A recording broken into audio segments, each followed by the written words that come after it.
The coldest temperature that can theoretically exist is minus 273.15 degrees Celsius.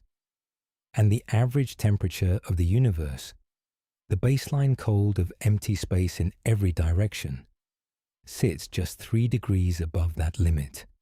3 degrees. The entire cosmos, in its vast and mostly empty expanse, hovers just above the lowest point physics allows. Tonight, we're going to explore what that means and why it matters. We'll look at how temperature works at the atomic level, how scientists measure cold in places no human has ever visited, and what happens to matter when it approaches those extreme lower boundaries. There are surprises along the way, places colder than empty space, materials that stop behaving normally, and a universe that has been slowly cooling since the moment it began. Settle in. We'll take it one chapter at a time. Welcome to Sleepy Time Universe, where the universe unfolds slowly, and every idea is given the time it deserves. Chapter 1. What we mean by cold. Cold is not a thing. That's worth stating clearly at the start, because it runs against the way we usually talk about it. We say the cold comes in through an open window. We say the cold settles into our bones on a winter morning. We speak of cold as though it travels, as though it moves from one place to another and fills the spaces it enters. But that's not what's happening. Cold is not a substance, not a force, not something that flows. It is simply the absence of heat. And heat, at its most fundamental level, is motion. Every atom in the universe is moving. In a gas, atoms and molecules travel freely through space, bouncing off one another and off whatever surfaces they encounter. In a liquid, they move more slowly, sliding past each other in loose, shifting arrangements. In a solid, they don't move from place to place at all, but they vibrate. Tiny, rapid oscillations around fixed positions. This motion never fully stops. Even in the most stable, inert materials, even in objects sitting perfectly still on a table in a quiet room, the atoms inside are in constant, ceaseless motion. Temperature is our way of measuring how much of that motion there is. A hot object has atoms moving quickly. A cold object has atoms moving slowly. When you hold a piece of ice and feel the cold seeping into your fingers, what's actually happening is the reverse of what it feels like. Heat is moving out of your hand and into the ice, not the other way around. The cold isn't entering you. Your warmth is leaving. This distinction matters more than it might seem. It tells us something important about the nature of cold, that there is a direction to it. Heat flows from warmer objects to cooler ones. Always, without exception. This is one of the foundational rules of thermodynamics, and it governs everything from the cooling of a cup of tea to the slow thermal death of the universe itself. Warmth spreads. Cold is what remains when it has spread, as far as it can go. The formal measurement of a heat content in a system involves the kinetic energy of its particles, the energy they carry by virtue of their motion. Faster moving particles carry more kinetic energy. Slower moving particles carry less. Temperature scales like Celsius and Fahrenheit were developed to give us practical, everyday ways of quantifying this, anchored to things we could measure and observe. The freezing point of water, the boiling point of water, the temperature of the human body. These scales work well for life on Earth. They become less useful when we start thinking about the universe at large. For scientific purposes, a different scale is used. The Kelvin scale begins not at the freezing point of water, but at the coldest point that physics permits, the theoretical temperature at which all molecular motion would cease entirely. That point is defined as 0 Kelvin, or absolute zero, It corresponds to minus 273.15 degrees Celsius, or minus 459.67 degrees Fahrenheit. Every temperature in the Kelvin scale is measured upward from that floor. Water freezes at 273 Kelvin. It boils at 373 Kelvin. The surface of the Sun sits at around 5,778 Kelvin. And the average temperature of deep space, as we'll explore in detail later, hovers at roughly 2.7 Kelvin, just fractionally above that theoretical bottom. Using the Kelvin scale changes how we think about temperature comparisons.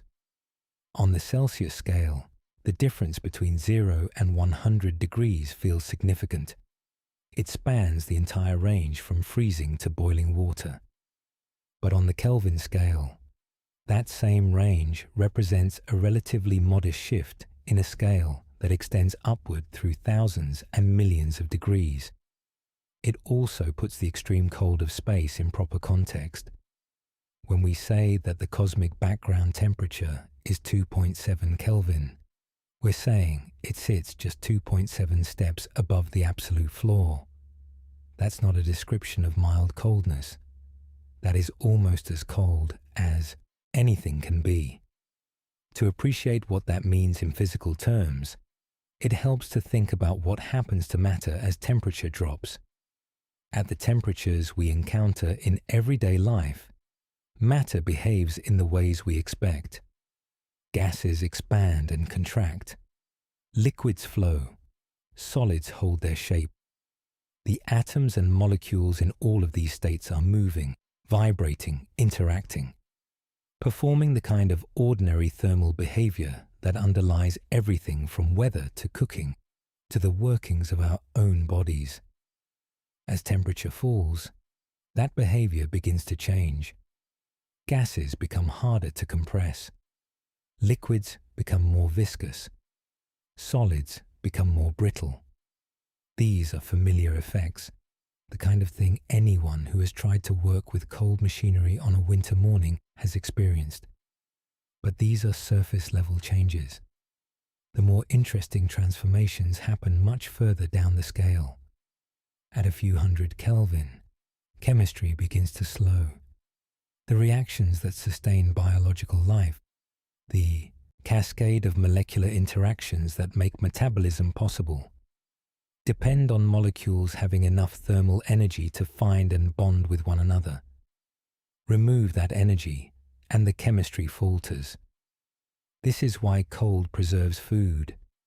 It doesn't kill the bacteria responsible for decay, so much as it slows them, reducing their metabolic rate until they are effectively suspended. Life, in this sense, is a thermal phenomenon. It exists within a relatively narrow band of the temperature scale, sustained by warmth and threatened by its absence. Further down, at temperatures approaching liquid nitrogen, around 77 Kelvin, or nearly minus 200 degrees Celsius, most familiar materials have become rigid and fragile. Rubber cracks. Certain metals lose their ductility and snap under stress. The thermal vibrations that normally allow materials to flex and absorb force are no longer energetic enough to do that work. Matter at these temperatures behaves in ways that can seem counterintuitive. Its everyday properties replaced by something harder, stranger, and more brittle. Below liquid nitrogen temperatures, we enter the range of liquid helium, around 4 Kelvin. This is the territory of laboratory cryogenics, of superconducting magnets, of experimental physics conducted in highly controlled environments, where the goal is to remove as much thermal energy from a system as possible. At these temperatures, quantum mechanical effects that are normally invisible begin to emerge and dominate. Materials that conduct electricity with some resistance at room temperature suddenly conduct it with none at all. Liquids that flow normally at higher temperatures begin to exhibit behaviors that seem to violate ordinary physical intuition. These phenomena will come up in more detail in a later chapter. For now, what matters is simply the shape of the landscape we're moving through. The long, descending slope from the warmth of everyday experience down through the progressively stranger territory of extreme cold, all the way to the theoretical floor of absolute zero. What makes this landscape worth exploring is not just the physics, though the physics is genuinely fascinating. It's the perspective it offers. We live our lives in a narrow thermal band, warm enough for liquid water and chemistry and biology, cool enough for solid ground and stable materials. That band is, cosmically speaking, unusual. The vast majority of the universe sits far below us on the temperature scale, in a cold so extreme that the matter we're made of would be unrecognizable within it. Understanding cold, then, is in some sense understanding where we sit in the larger picture of the cosmos. How warm and improbable our small corner of it is, and how different things are in the vast, quiet spaces between the stars. We'll begin moving through those spaces in the chapters ahead. But first, we'll continue our descent down the temperature scale, taking each step slowly and giving each one the attention it deserves. There is something quietly clarifying about learning that cold is not a presence, but an absence.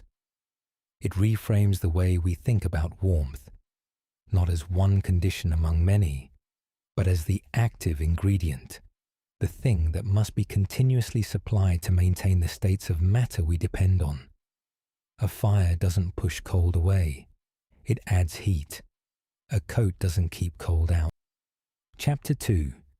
The Scale of Cold. There is a useful exercise in perspective that physicists sometimes use when introducing students to the temperature scale. It goes something like this.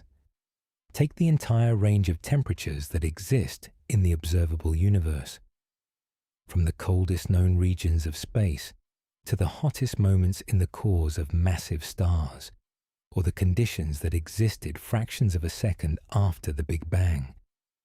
Plot that range on a line, then mark the narrow band within which liquid water exists, the range between 0 and 100 degrees Celsius, or 273 to 373 Kelvin.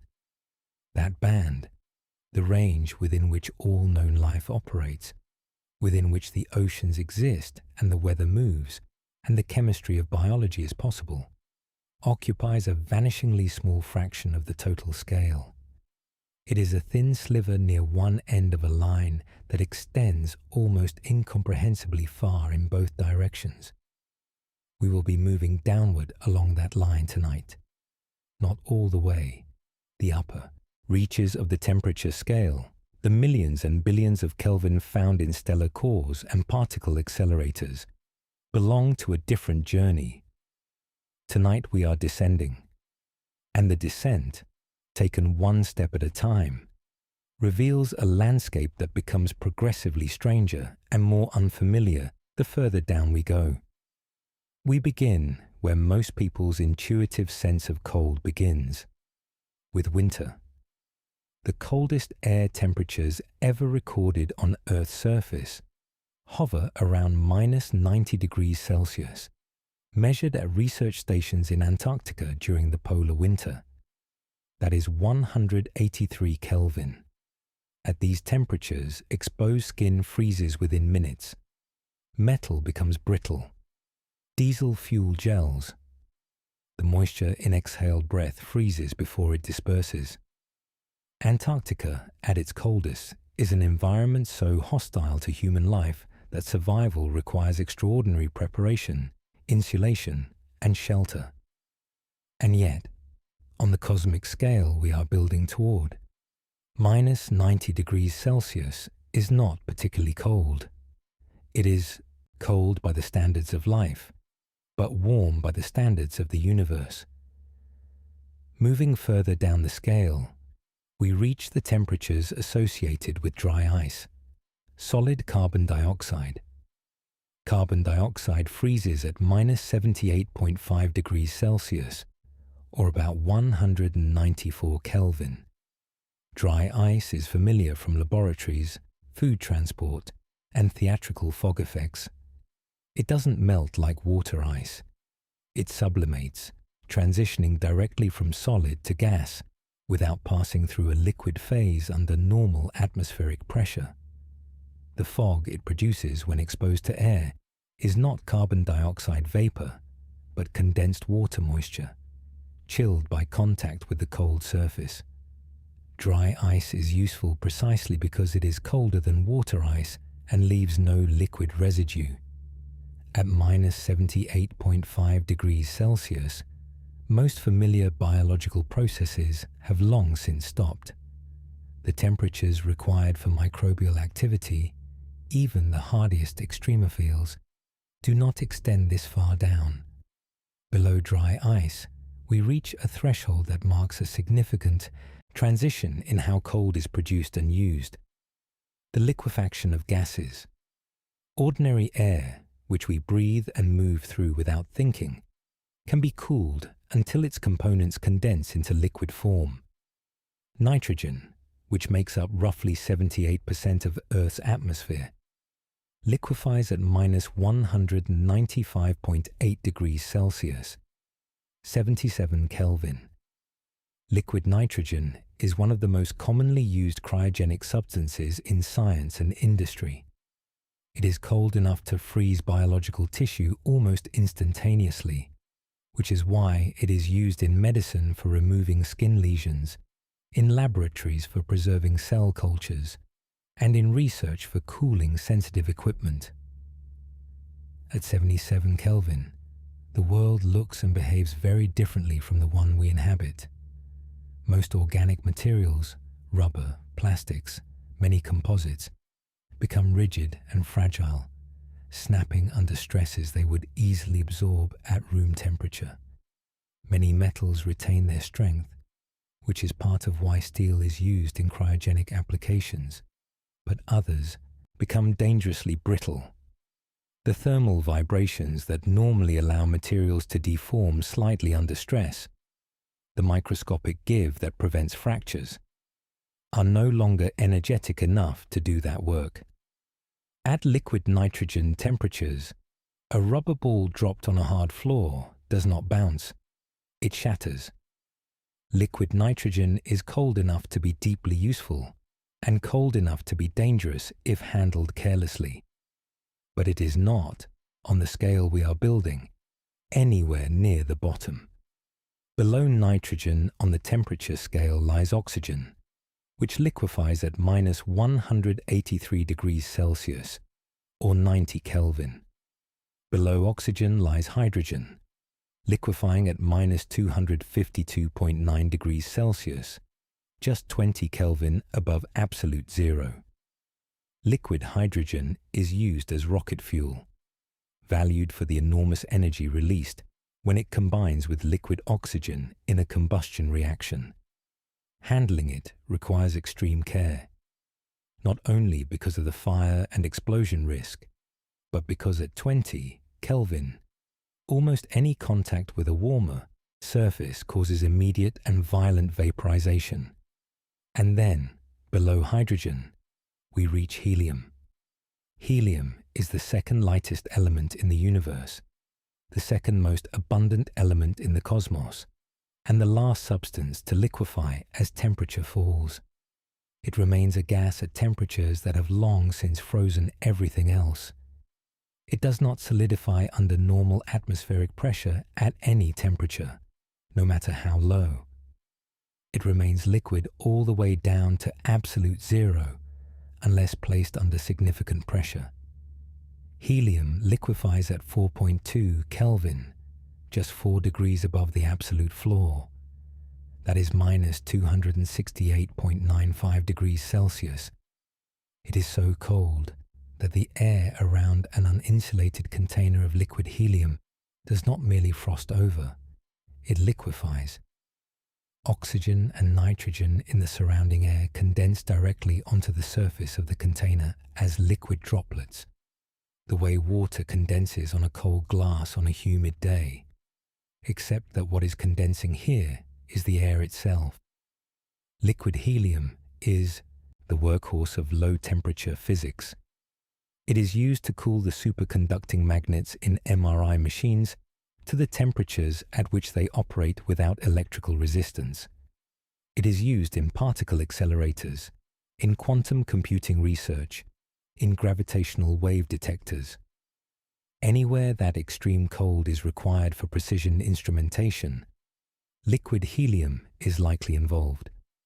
Its production and supply are genuinely important to modern science and medicine, which is one reason the limited availability of helium, a non-renewable resource that, once released into the atmosphere, drifts into space and is lost, is a quiet but serious concern among physicists and engineers.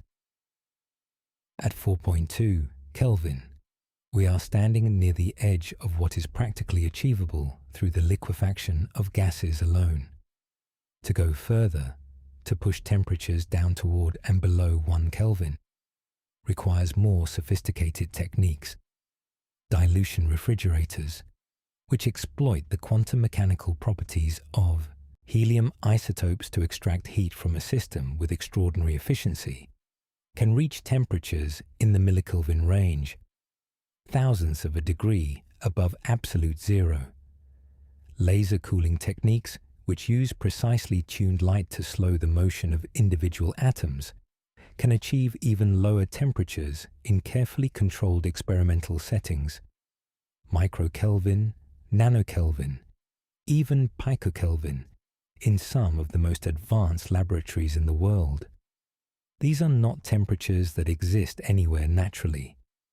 They are human achievements, produced by coaxing matter into states it would never reach on its own, in environments so carefully isolated from the surrounding world that even the faint warmth of nearby walls would destroy the experiment. The coldest temperatures ever achieved in a laboratory sit far below the ambient temperature of deep space. We have, in controlled settings, produced conditions colder than the cosmic background, colder in a local and temporary sense than the universe itself. This is one of the more remarkable facts in all of physics. The universe maintains a background temperature of 2.7 Kelvin everywhere, a faint residual warmth that fills all of space in every direction. And yet, in laboratories on the surface of a small warm planet orbiting an ordinary star, human beings have cooled tiny samples of matter to temperatures thousands of times lower than that background. We have, briefly and locally, pushed further down the temperature scale than the cosmos itself has managed in 14 billion years of cooling. We will return to both of those extremes, the cosmic background and the laboratory minimum, in later chapters. For now, what matters is the shape of the scale we have been descending.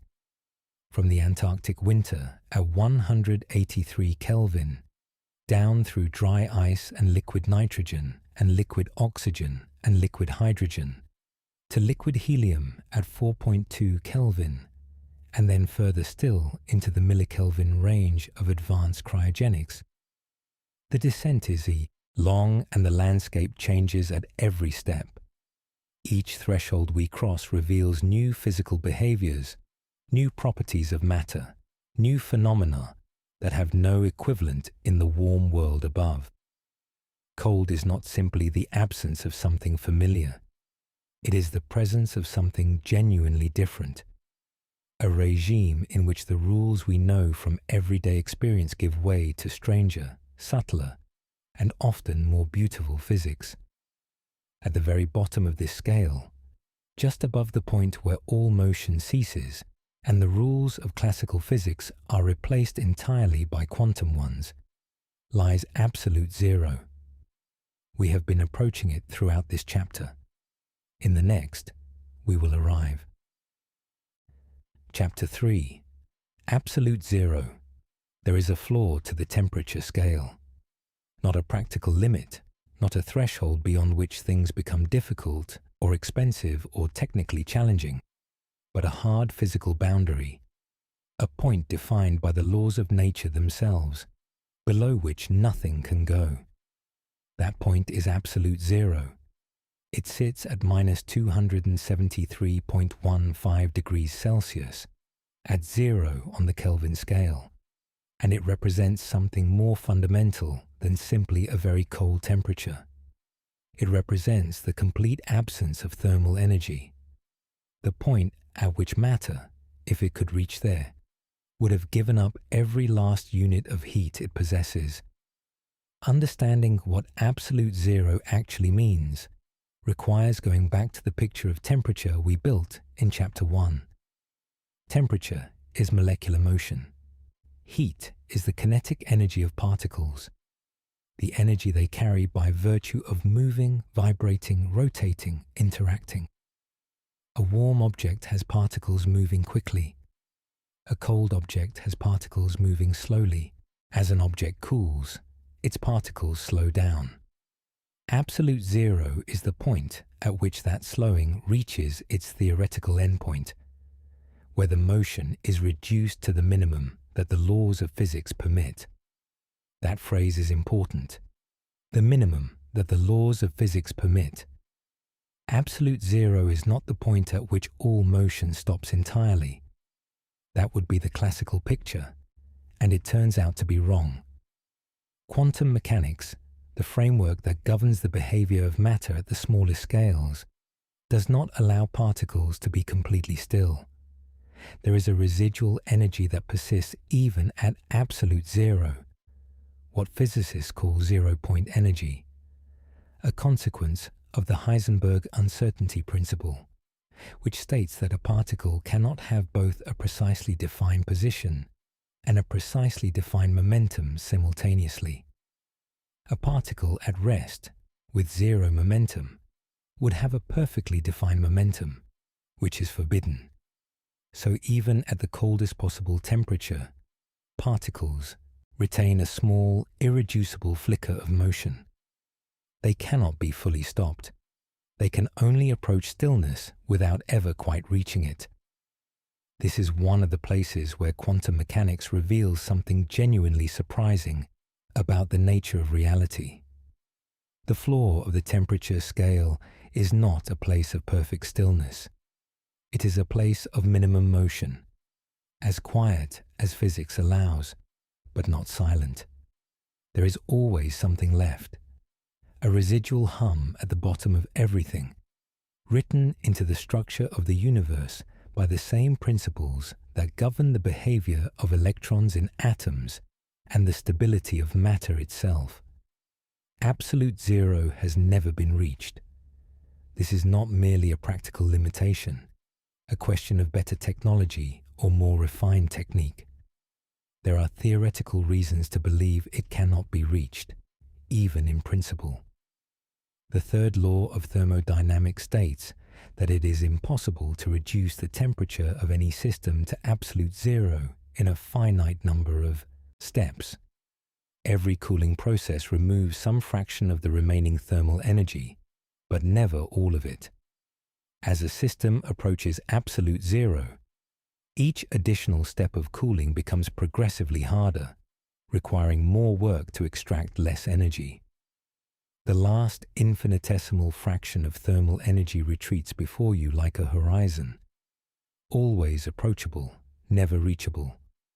This is the same structure as certain other limits in physics. The speed of light cannot be reached by any object with mass, no matter how much energy is applied. Absolute zero cannot be reached by any cooling process, no matter how refined. These are not technological failures. They are features of the physical world, boundaries built into the fabric of reality, rather than imposed by our current level of understanding or capability.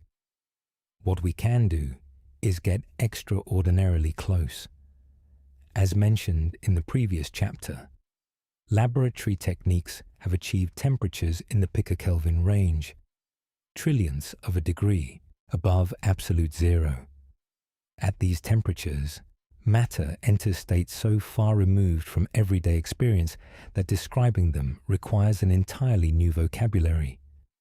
The quantum effects that are normally invisible, averaged out by the thermal noise of room temperature matter, become the dominant features of the physical landscape. One of the most striking of these states is the Bose-Einstein condensate.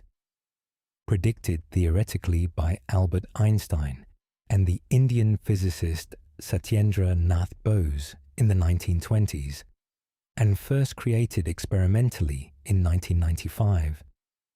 A Bose-Einstein condensate forms when a group of particles is cooled to temperatures so low that they lose their individual quantum identities and merge into a single collective quantum state. Rather than behaving as distinct particles, they begin to behave as one. The boundaries between them dissolve. They occupy the same quantum state simultaneously, moving together, responding together, forming a new kind of matter that has no analog at higher temperatures. Bose-Einstein condensates are extraordinarily fragile. Any contact with a warmer environment destroys them instantly. They exist only in the most carefully isolated laboratory conditions, in chambers shielded from vibration and radiation and the ambient warmth of the surrounding world. And yet they are real, reproducible, and increasingly well understood. They represent one of the clearest demonstrations that the physics near absolute zero is not simply the physics of ordinary matter slowed down, but something genuinely and qualitatively different. Another phenomenon that emerges near absolute zero is superfluidity. When helium-4 is cooled below 2.17 Kelvin, a temperature known as the lambda point, it undergoes a phase transition into a superfluid state. Superfluid helium has zero viscosity. It flows without any internal friction, without any resistance to motion. If you set it spinning in a container, it will continue to spin forever, without slowing.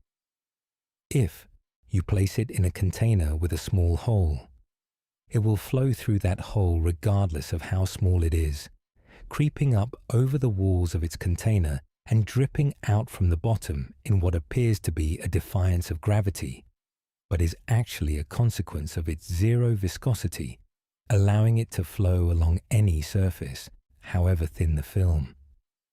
Superfluid helium also conducts heat with extraordinary efficiency, not by convection or conduction in the ordinary sense, but by a wave-like propagation of temperature differences called second sound. In an ordinary liquid, heat spreads gradually, diffusing outward from a warm region into cooler surroundings. In superfluid helium, temperature differences propagate as waves, much like sound waves in air, traveling through the fluid at a well-defined speed. It is a phenomenon with no equivalent in normal matter, a consequence of the quantum coherence that defines the superfluid state. These behaviors, Bose-Einstein condensation, superfluidity, superconductivity, share a common origin. They are all manifestations of quantum mechanics operating without the masking effect of thermal noise. At room temperature, the quantum nature of matter is always present, but effectively hidden, drowned out by the constant thermal agitation of trillions of particles moving in random directions with random energies. Cool a system down far enough, and that noise fades. The quantum behavior that was always there becomes visible, dominant, strange. This is one of the reasons physicists are so interested in low temperatures. It is not simply that cold things are useful, though they are. It is that cold things are revealing. They show us the underlying quantum structure of matter in a way that warm things cannot. The behavior of a Bose-Einstein condensate or a superfluid is not a curiosity or an anomaly. It is a window into the deepest level of physical reality, the level at which the ordinary rules break down and the quantum bonds take over. Absolute zero, then, is more than a number at the bottom of a scale. It is a conceptual horizon, a place that organizes our understanding of temperature, energy, and the behavior of matter in the same way that the speed of light organizes our understanding of motion and relativity. We cannot reach it. We cannot fully escape its implications. Everything that moves, everything that has temperature, everything that exchanges heat with its surroundings is defined in part by its relationship to that floor, and the floor is very far below us. The warmth of the human body, at around 310 Kelvin, sits more than 300 degrees above absolute zero on a scale where the cosmos itself averages just 2.7. We are not merely warm by the standards of everyday life. We are extraordinarily, almost improbably warm by the standards of the universe. The heat that sustains us, the metabolic fire that keeps our cells functioning, our blood circulating, our thoughts forming, is a remarkable and fragile thing, maintained against the vast cold pull of a universe that tends, always and without exception, toward equilibrium. That universe has a temperature. It is not zero, but it is close. And understanding it requires stepping back from the laboratory, from the scale of human experience and human technology, and looking at the cosmos as a whole, at the faint light that fills all of space, the remnant of a fire that burned nearly 14 billion years ago and has been cooling ever since. That is where we are going next. Chapter 4. The temperature of space itself. Space, in the popular imagination, is cold, deeply, lethally cold, the kind of cold that appears in science fiction as an instant death. The airlock opens, the character is exposed, and within seconds the vacuum has done its work. This image is not entirely wrong, but it is not entirely right either. The relationship between space and temperature is more subtle than it first appears, and understanding it properly requires setting aside some intuitions that feel correct, but turn out to be incomplete. The first thing to understand is that temperature, in the way we normally use the word, requires matter. Temperature is molecular motion. It is the kinetic energy of particles. In a vacuum, in the truly empty spaces between stars and galaxies, where matter is so sparse that particles can travel enormous distances without ever encountering anything else, there is almost no matter to have a temperature. The void itself does not have a temperature in the same way a gas or a solid does. It has something else, something subtler. What fills that void, even in its emptiest regions, is radiation. Light travels through space, not just the visible light from stars, but radiation across the entire electromagnetic spectrum. Radio waves, microwaves, infrared, ultraviolet, X-rays, gamma rays. This radiation permeates the cosmos in every direction. Some of it comes from specific sources, stars, galaxies, quasars, the violent events that punctuate the universe's history. But some of it is older than any of those sources. Some of it has been traveling since long before the first stars formed, since a time when the universe itself was young and dense and hot beyond imagining. This ancient radiation is called the cosmic microwave background, and it is one of the most important things in all of cosmology. To understand where it comes from, we need to go back to the early universe, not all the way to the beginning, but to a period roughly 380,000 years after the Big Bang. Before that point, the universe was so hot and so dense that matter existed primarily as a plasma, a soup of free electrons and atomic nuclei, so energetically agitated that electrons could not settle into stable orbits around nuclei. The universe was opaque. Light could not travel freely because it was constantly being scattered by the dense sea of free electrons.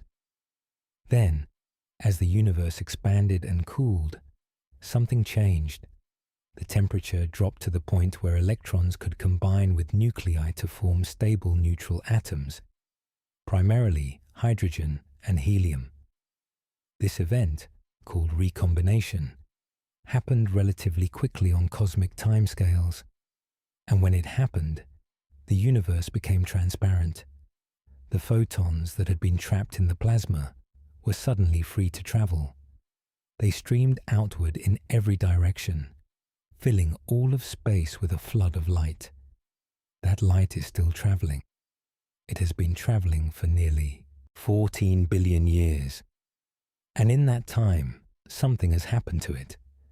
The universe has expanded enormously, and as space has stretched, the wavelengths of that ancient light have stretched with it. The radiation that was released as hot, energetic light has been redshifted, pushed toward longer wavelengths, lower frequencies, lower energies. Until today, it falls in the microwave portion of the spectrum, invisible to human eyes, but detectable with the right instruments. The temperature of this radiation is 2.725 Kelvin, just under 3 degrees above absolute zero. It fills all of space, equally in every direction, a uniform bath of ancient light that represents the thermal afterglow of the early universe.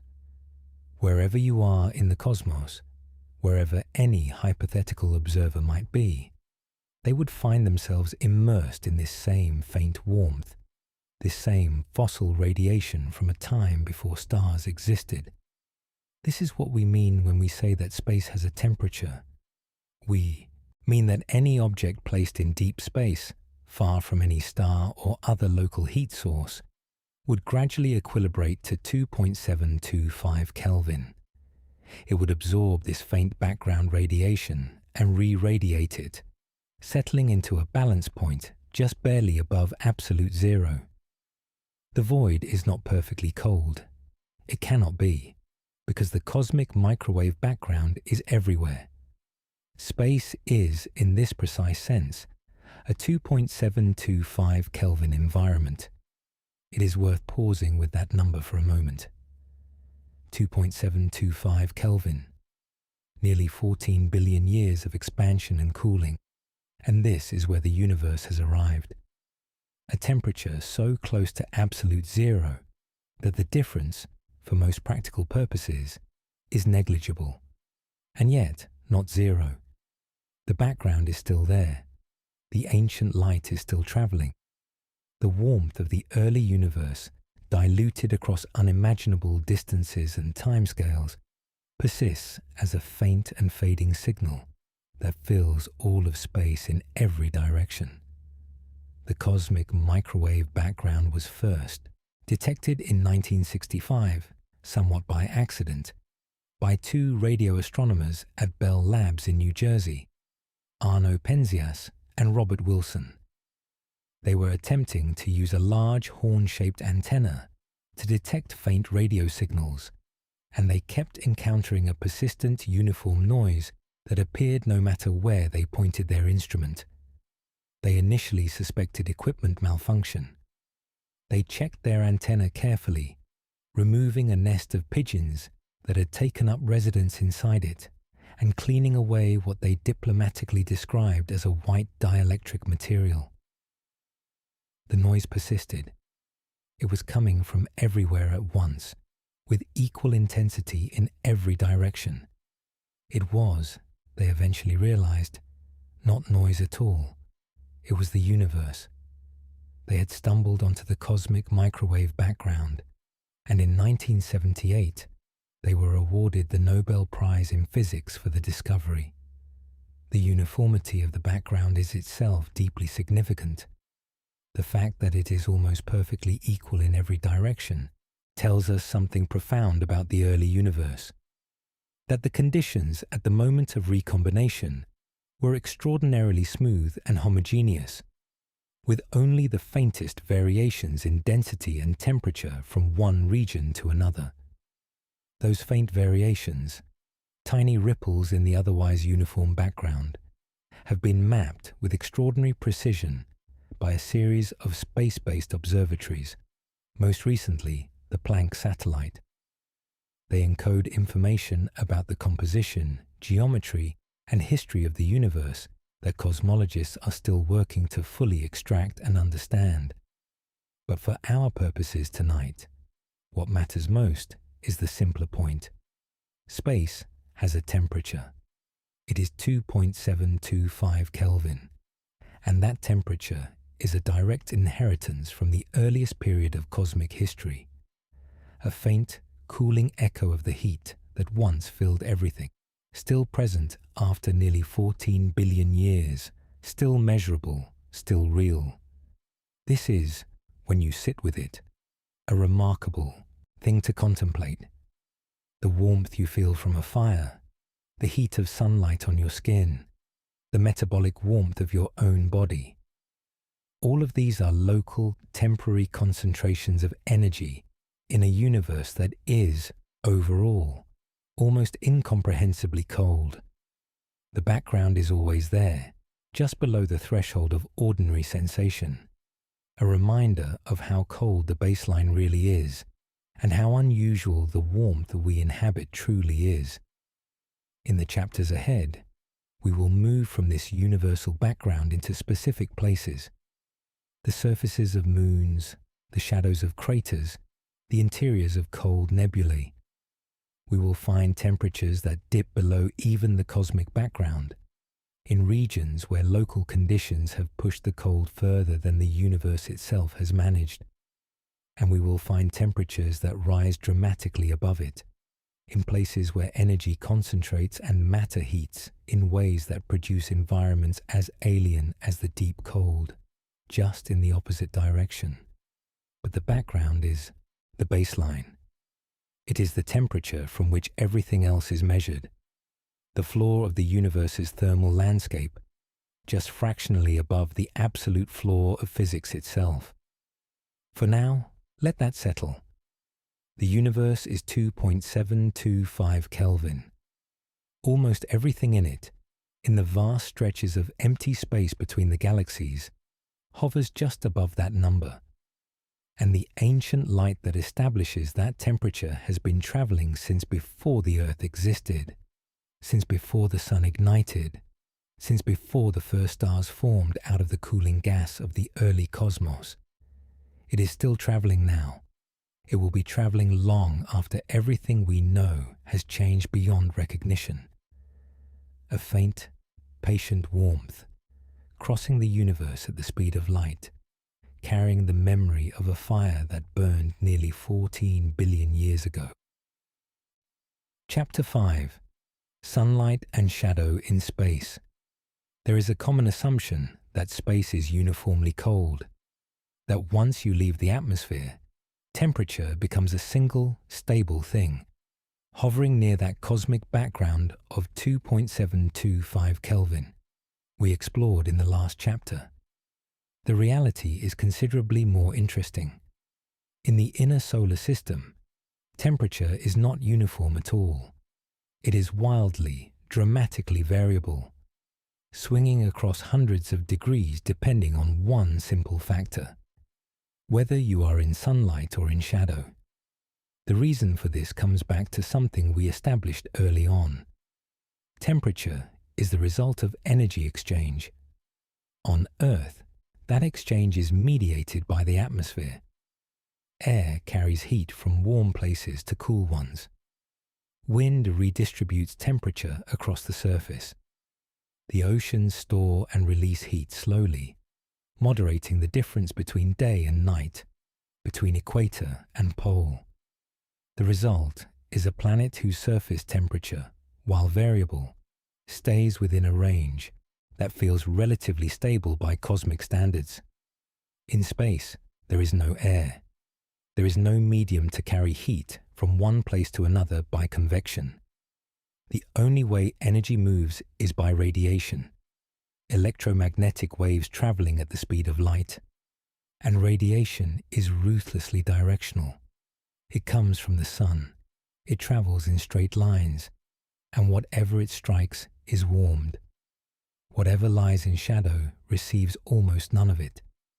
This produces temperature extremes that would be difficult to survive without careful engineering. The moon is the most accessible example. It has no atmosphere worth mentioning. A thin, tenuous exosphere that provides essentially no thermal buffering.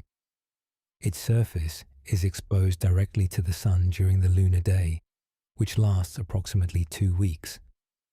During that time, sunlit regions of the lunar surface can reach temperatures of 127 degrees Celsius, hotter than boiling water.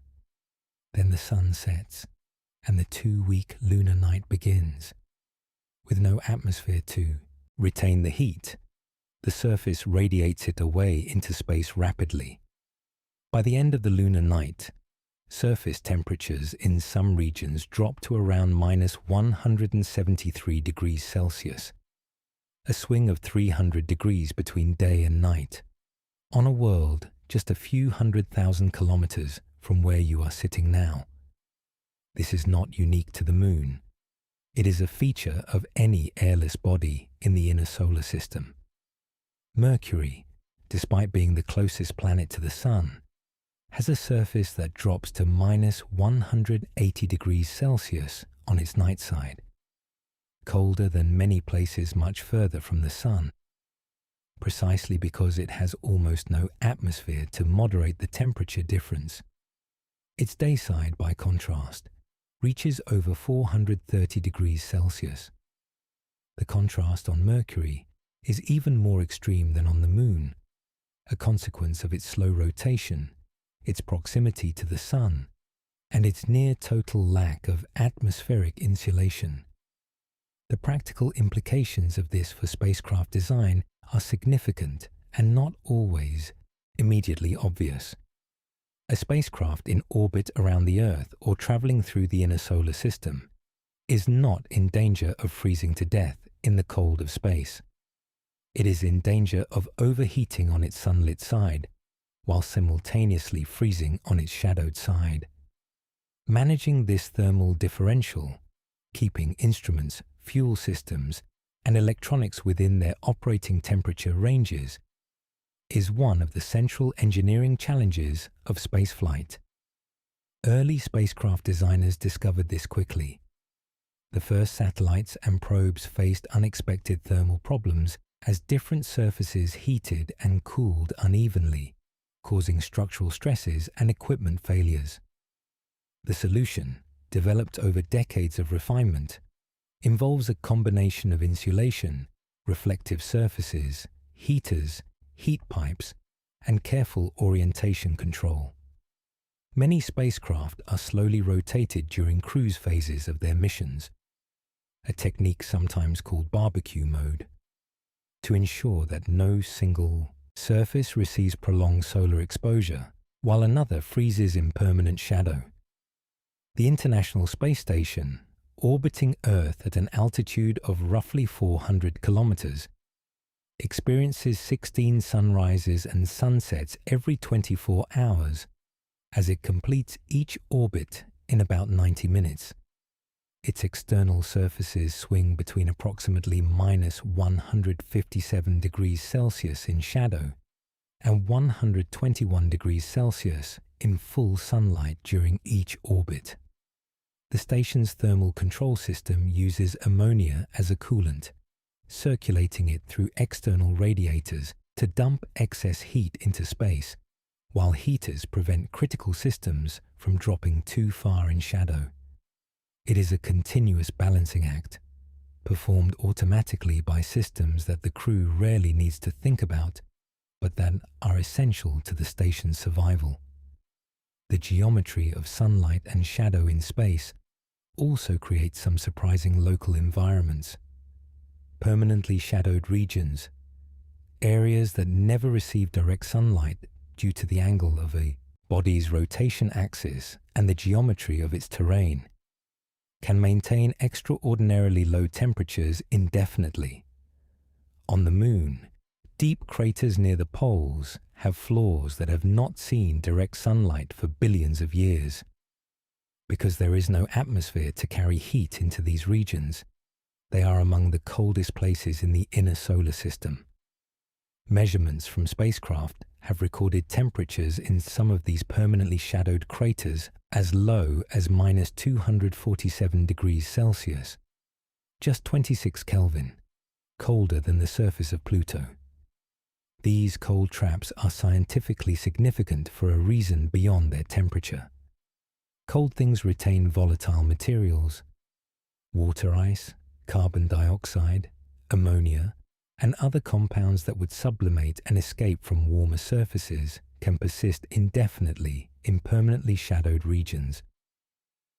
Observations by multiple spacecraft have confirmed the presence of water ice in lunar polar craters, water that may have been deposited by ancient comet and asteroid impacts and preserved in those cold, dark pockets for billions of years. The same principle applies to Mercury, where radar observations have detected what appear to be ice deposits in permanently shadowed polar craters, despite Mercury's position as the closest planet to the Sun. There is something quietly striking about this. The surfaces of the Moon and Mercury, bodies that bake in intense solar radiation during their long days, harbor pockets of ancient ice that have survived essentially unchanged since the early solar system. The ice sits in permanent night, a few kilometers from surfaces hot enough to melt lead, preserved by geometry alone, by the simple fact that the sunlight never quite reaches there. It is a reminder that temperature in space is not a simple, uniform thing.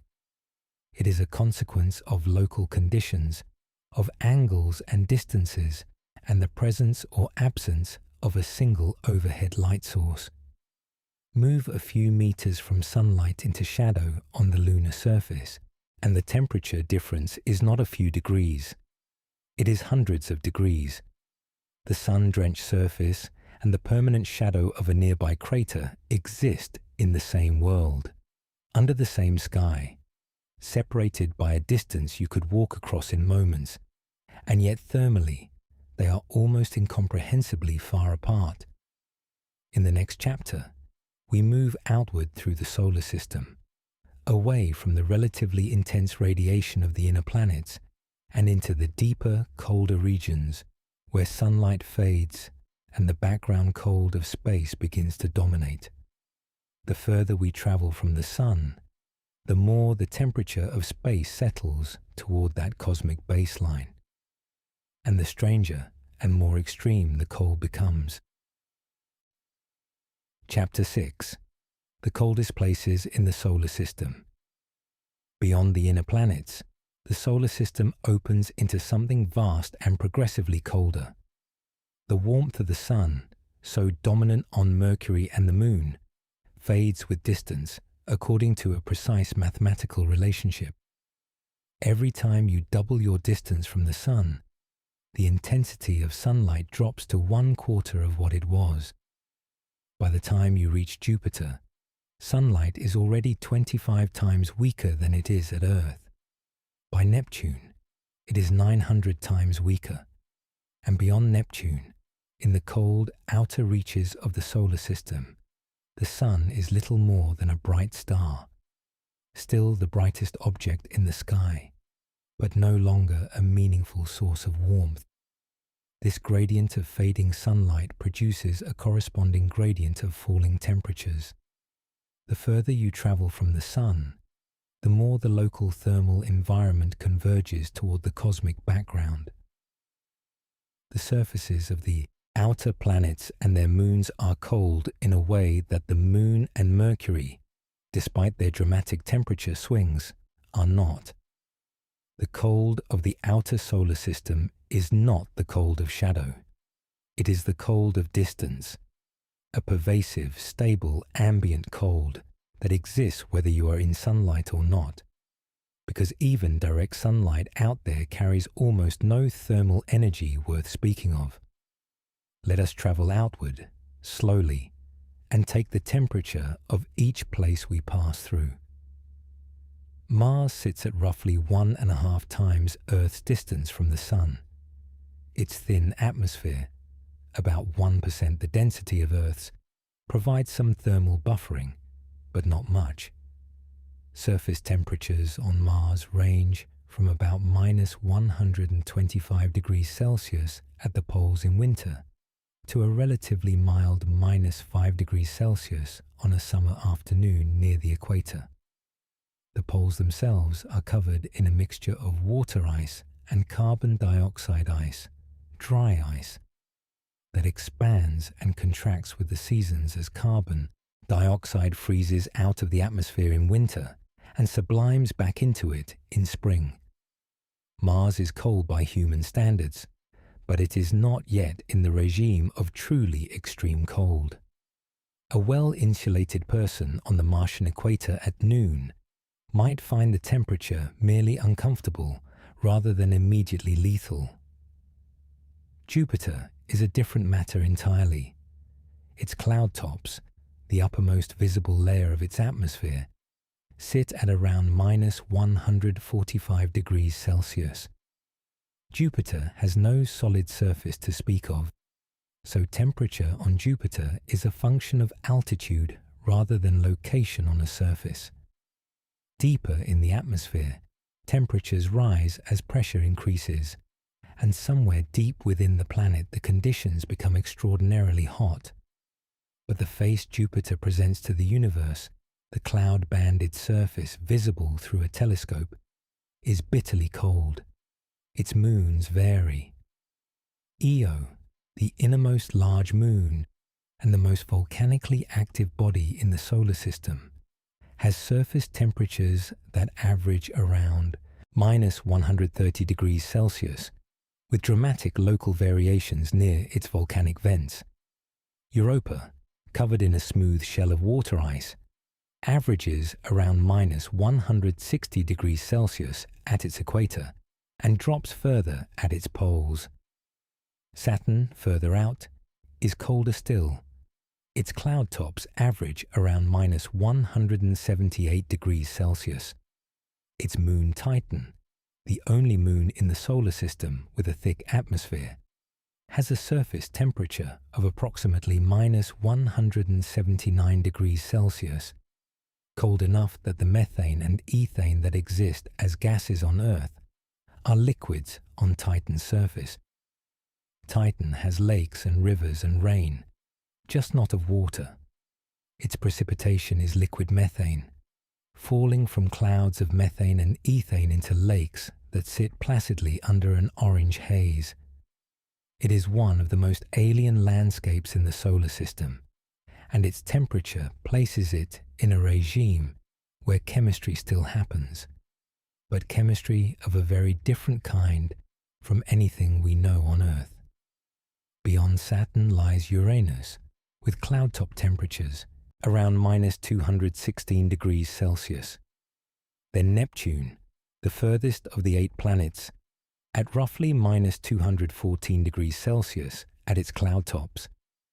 Neptune is curious in that it is actually slightly warmer than Uranus, despite being further from the Sun, a consequence of Neptune having a significant internal heat source, leftover energy from its formation, that it is still slowly radiating away.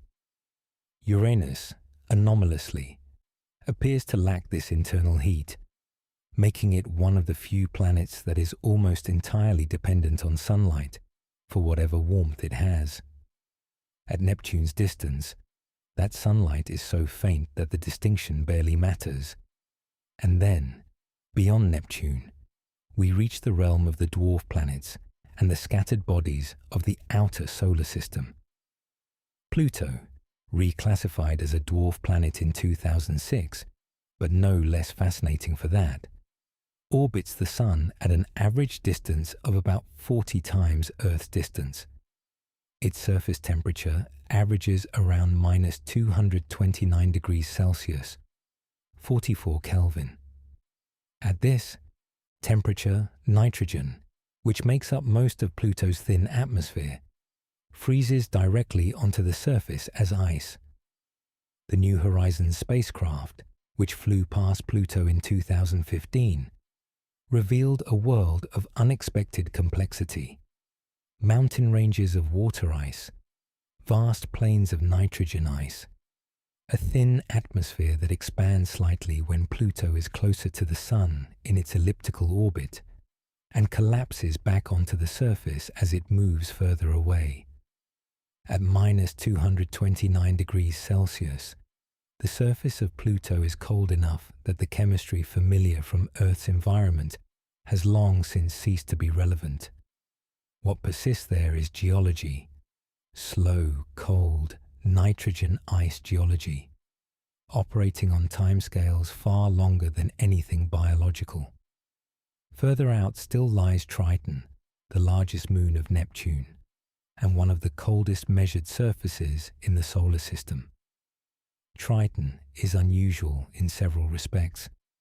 It orbits Neptune in the wrong direction, retrograde, opposite to Neptune's rotation, which strongly suggests it was not formed alongside Neptune, but was instead captured from the outer solar system, possibly from the Kuiper Belt, at some point in the distant past. Its surface temperature is approximately minus 235 degrees Celsius, or 38 Kelvin. Voyager 2, the only spacecraft ever to visit Neptune and Triton, detected active geysers on Triton's surface, not volcanic geysers of hot material, but nitrogen geysers, driven by the faint warmth of sunlight slowly heating darker patches of the surface until the pressure below the thin nitrogen ice layer builds enough to erupt. On a world at minus 235 degrees Celsius, even the faint warmth of a distant sun is enough to drive geological activity, just barely, just enough. At 38 Kelvin, Triton sits close to the temperatures achievable with liquid helium in a laboratory. It is colder than anything in the inner solar system, colder than anything familiar from human experience, and yet it is not the coldest place we know of, even within the solar system's broader neighborhood. The permanently shadowed craters of the Moon, as we noted in the previous chapter, reach 26 Kelvin, and there are objects in the outer solar system, small, dark, slowly tumbling bodies in the Kuiper Belt and beyond, whose surface temperatures have never been directly measured, but are estimated to sit close to the cosmic background temperature of 2.725 Kelvin, so far from the Sun that its warmth is effectively negligible. The solar system, then, is not a uniformly cold place. It has a thermal geography, a landscape that ranges from the scorching surfaces of the inner planets to the near cosmic cold of the outer reaches, from the baking regolith of Mercury's day side to the permanently frozen shadows of polar craters, from the methane lakes of Titan to the nitrogen geysers of Triton. Cold here is not a single thing. It is a range, a gradient, a product of distance and geometry and the fading reach of a single star. And the solar system itself, vast as it seems from our position within it, is just one small warm patch in a universe that extends billions of light years in every direction. Beyond the edge of the Sun's influence, the cold deepens further still, into regions where even the memory of a nearby star is absent, and the temperature of space settles toward values that make the surface of Triton seem almost comfortable by comparison. Chapter 7. The coldest known places in the universe. We have traveled outward through the solar system, watching the temperature fall with each step away from the Sun. We have reached the frozen surfaces of distant moons, the nitrogen plains of Pluto, the geyser fields of Triton. But the solar system, for all its vast distances, is still a local neighborhood, a small, relatively warm bubble of space centered on a single star. Beyond its edges, the universe opens into something far larger, far colder, and far stranger. The ambient temperature of deep intergalactic space, the void between galaxies, where matter is so sparse that particles can travel for millions of light years without encountering anything, sits at the cosmic background temperature we explored in Chapter 4, roughly 2.725 Kelvin, just fractionally above absolute zero. It is a cold so profound and so uniform that it serves as the baseline against which everything else is measured. But there are places in the universe that are colder even than that baseline, places where local conditions have pushed the temperature below the ambient level of the cosmos itself, colder than the background radiation that fills all of space, colder than the void between galaxies, colder than anything the universe has managed to produce through 14 billion years of expansion and cooling on its own. The most famous of these is a small dim cloud of gas in the constellation Centaurus, roughly 5,000 light-years from Earth. It is called the Boomerang Nebula, and it holds the distinction of being the coldest known naturally occurring place in the observable universe. The Boomerang Nebula is a protoplanetary nebula, a cloud of gas and dust expelled by a dying star in the late stages of its life, before it has fully contracted into a white dwarf. Many such nebulae exist, scattered across the galaxy in various stages of development. What makes the Boomerang unusual is the speed at which its central star is expelling material. The outflow is extraordinarily rapid, moving at roughly 164 kilometers per second, far faster than most comparable objects. And it is that speed that is responsible for the nebula's extraordinary cold. When a gas expands rapidly, it cools. This is the same principle behind the cooling effect of aerosol sprays and refrigeration systems.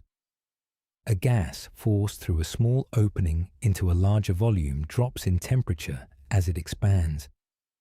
In the Boomerang Nebula, gas is being expelled from the central star at such velocity that it expands and cools dramatically as it moves outward.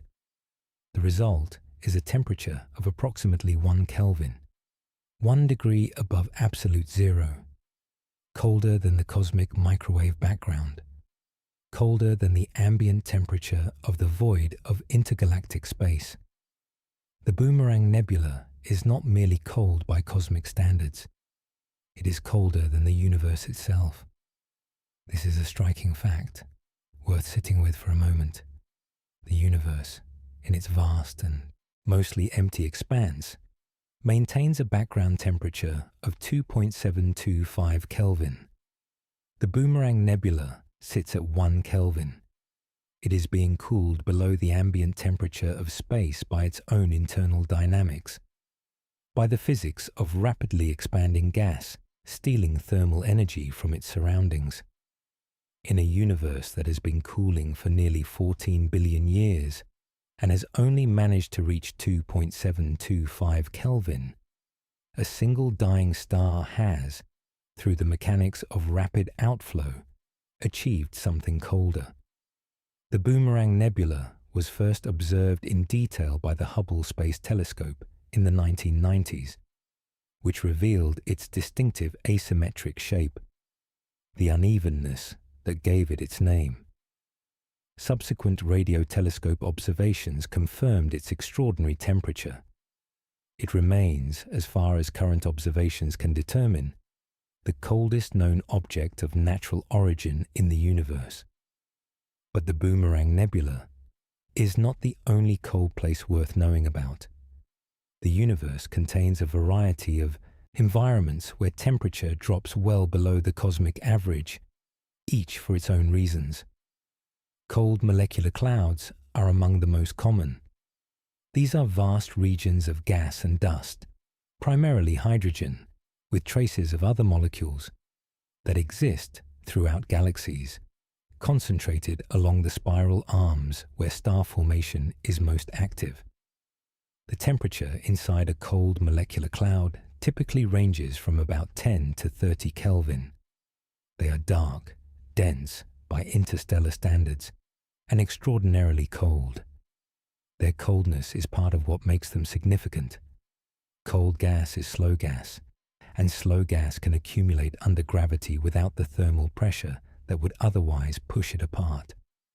Cold molecular clouds are the nurseries of stars, the places where new suns and planetary systems begin their long process of formation.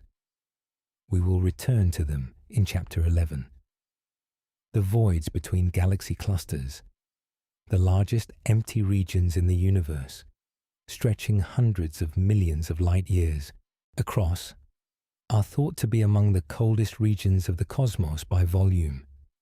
These cosmic voids contain almost no matter and very little radiation beyond the ubiquitous background.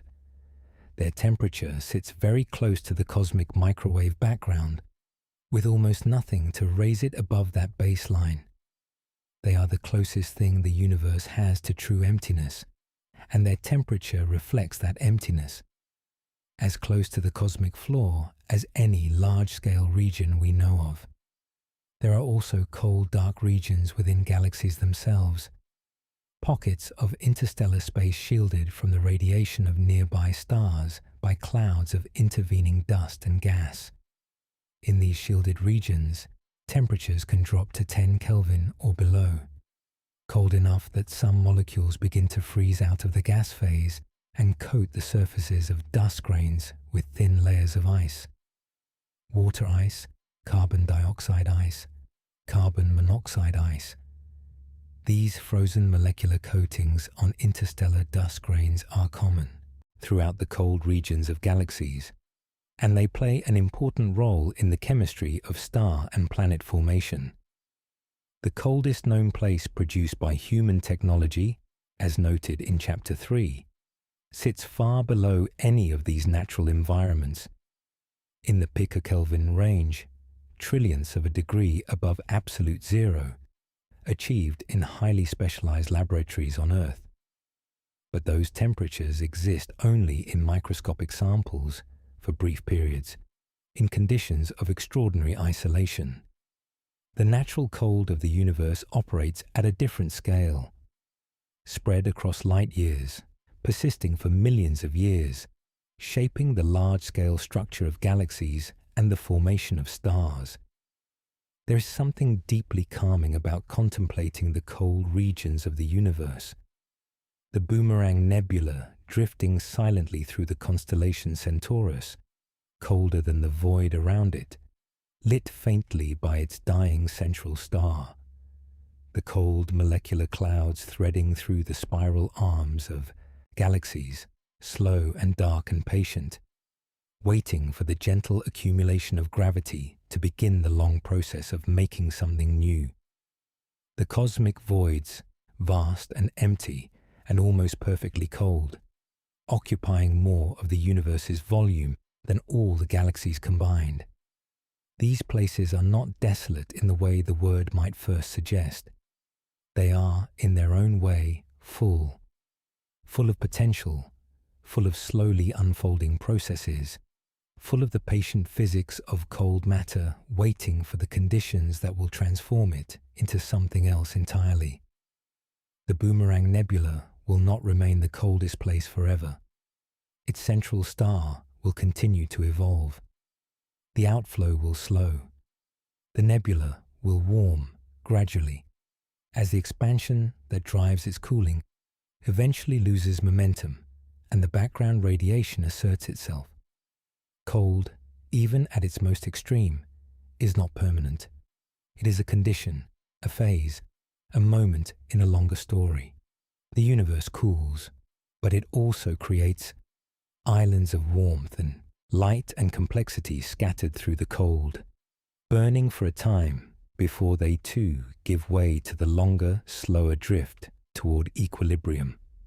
We have now explored the coldest places the universe has to offer, from the permanently shadowed craters of the Moon to the extraordinary chill of the Boomerang Nebula. In the next chapter, we turn inward, away from the cosmic landscape and toward the behavior of matter itself.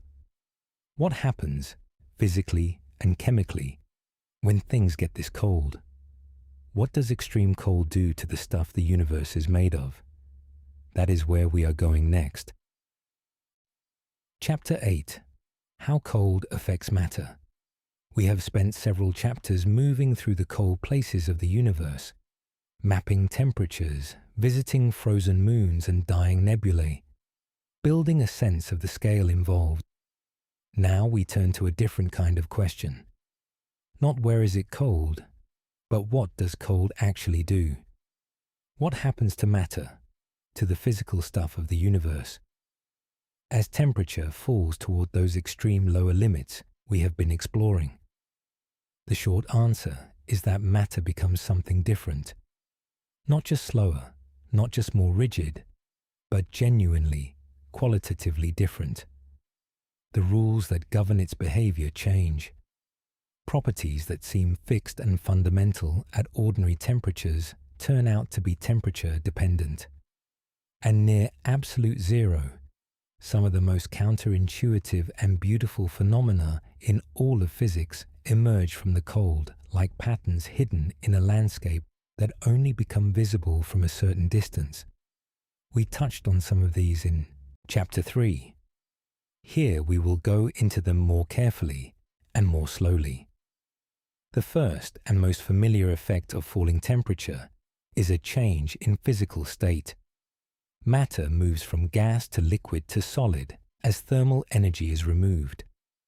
The particles that were free to move independently in a gas flow and draw together into the looser arrangement of a liquid, then slow further into the locked positions of a solid. These transitions are familiar. What is less familiar is how the properties of solids themselves change as temperature continues to fall below the freezing point. Most metals become stronger as they cool, their atomic lattices tightening as thermal vibration decreases. But some materials become catastrophically brittle. Certain steel alloys, rubber compounds and polymers lose their ability to absorb mechanical stress at low temperatures, becoming vulnerable to sudden fracture under loads they would handle easily at room temperature. This is not a minor engineering detail. The Space Shuttle Challenger disaster in 1986 was caused in part by the failure of rubber O-ring seals that had become brittle overnight in unusually cold launch conditions. The material had not changed chemically. Its temperature had dropped by a few degrees, and that was enough. Further down the scale, as temperatures approach the range of liquid helium, something more fundamental begins to happen. Quantum effects, normally invisible at the scale of everyday objects, begin to dominate. The most dramatic of these is superconductivity. In ordinary conductors, copper wire for instance, electrons moving through the material encounter resistance. They collide with imperfections in the atomic lattice, with thermally vibrating atoms, losing energy with each collision. This resistance generates heat and limits the efficiency of electrical transmission. At sufficiently low temperatures in certain materials, this resistance vanishes entirely. The electrons pair up into what are called Cooper pairs and move through the material in a coordinated quantum state that is immune to the scattering that causes ordinary resistance. Current flows without loss, indefinitely, requiring no driving voltage to maintain it. Superconductivity has enormous practical implications. Superconducting magnets, cooled with liquid helium, generate the powerful magnetic fields used in MRI machines and particle accelerators. A superconducting magnet can maintain its field indefinitely without consuming power, a property that would be impossible in a conventional electromagnet. Research into room temperature superconductivity, materials that exhibit this behavior without requiring cryogenic cooling, is one of the most active and consequential areas in modern physics, with potential applications in power transmission, computing, and transportation. Superfluidity, which we briefly visited in Chapter 3, deserves a little more attention here. Below 2.17 Kelvin, liquid helium-4 transitions into a superfluid state, a phase of matter with zero viscosity. It flows without friction, without resistance, without any of the internal drag that characterizes ordinary liquids. A superfluid will creep up the walls of its container and flow out over the rim in a thin, invisible film. It will pass through openings so small that no ordinary liquid could penetrate them. If set spinning in a container, it will not slow down, ever. These behaviors are not tricks or approximations. They are precise, reproducible consequences of quantum mechanics operating at temperatures cold enough to make its effects macroscopically visible. The superfluid is not merely a very cold liquid. It is a different phase of matter, governed by different rules, exhibiting properties that have no analog in the warm world. And then there is the Bose-Einstein condensate, perhaps the most striking cold matter phenomenon of all. When certain types of particles are cooled to temperatures within billionths of a degree of absolute zero, they lose their individual identities and collapse into a single collective quantum state, rather than a collection of distinct particles each following its own quantum wave function.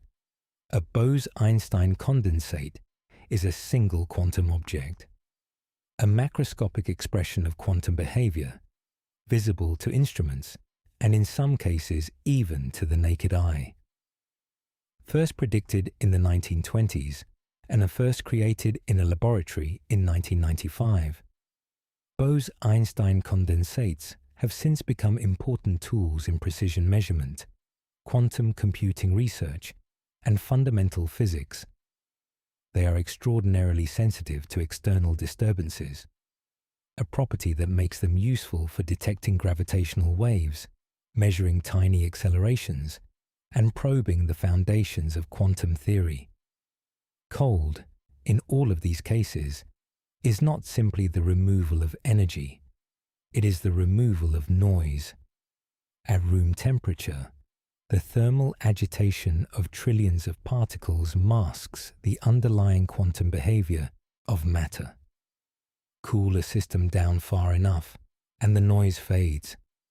What remains is the signal, the pure quantum structure of matter, expressed without interference. This is perhaps the deepest thing cold has to teach us. The universe at room temperature is a busy, complicated place, full of thermal noise and random motion. The universe near absolute zero is quieter, stranger, and in certain ways more revealing. It shows us what matter really is when all the thermal clutter has been stripped away. Chapter 9. Human Experience of Extreme Cold. We have been moving through the universe at a considerable distance from human experience, visiting nebulae, frozen moons, quantum states of matter that exist only in laboratory conditions of extraordinary precision. It is worth pausing here and returning to something more immediate. What does extreme cold mean for us? For the warm, fragile, biology-dependent creatures who are doing the exploring. The human body operates within a remarkably narrow thermal range. Core body temperature sits at around 37 degrees Celsius. A drop of just 2 degrees to 35 degrees Celsius marks the clinical threshold of hypothermia. At that point, the body is already struggling. Shivering intensifies, judgment begins to cloud, and the fine motor control needed for tasks like operating equipment or fastening clothing starts to degrade. The irony of mild hypothermia is that it impairs exactly the abilities needed to respond to it.